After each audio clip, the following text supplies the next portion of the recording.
Even though we may not have a specific thing that we're training for in terms of an event, it's important to know that we're training for life, and that we're training for the ability to perform at any moment. We know we might be competing in 4 weeks, we might be competing in 2 weeks, we might be competing in 4 months. It's kind of like an always ready mentality. You know, as strength coaches, we're really comfortable in those spaces with things changing so dynamically. We were really used to, as a profession, dealing with remote training, kids being away, and so it was a comfortable space for us.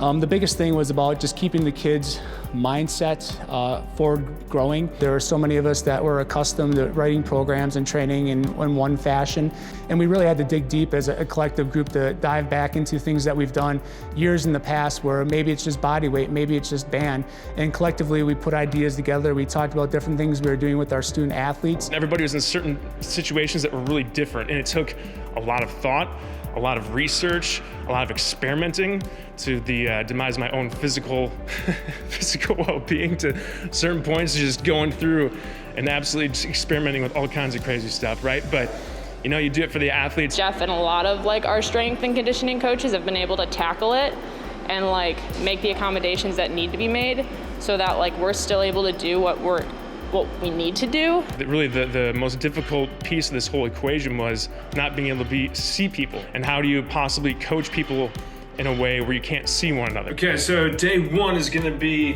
what we call Bucky's Delight, because why not? Took a bunch of equipment home, made a garage gym. From there, really it was communicating with the athletes via video. Tuesday is a lower body strength day. That was super nice, and I can't imagine how many other programs in the nation kind of had that. The amount of support that we've had, I feel like, has made a significant difference for how our athletes have been able to tackle training now even.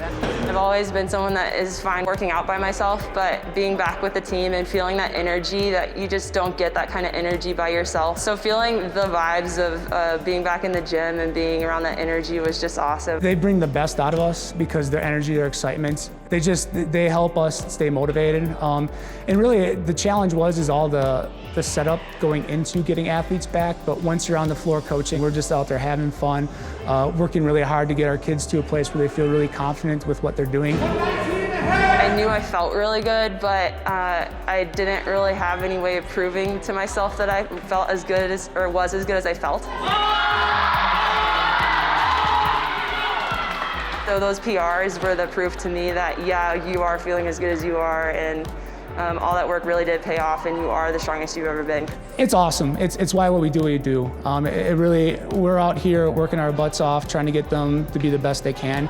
And when you see them have success like that, you know, all the long hours and the soreness that went into it, you can only be excited for them. Our athletic department really stepped up in the sense of like utilizing like the skills that they already had and then developing them to like be able to accommodate the training that we like needed to do to get done. And I think that just tells like how lucky we are as student athletes.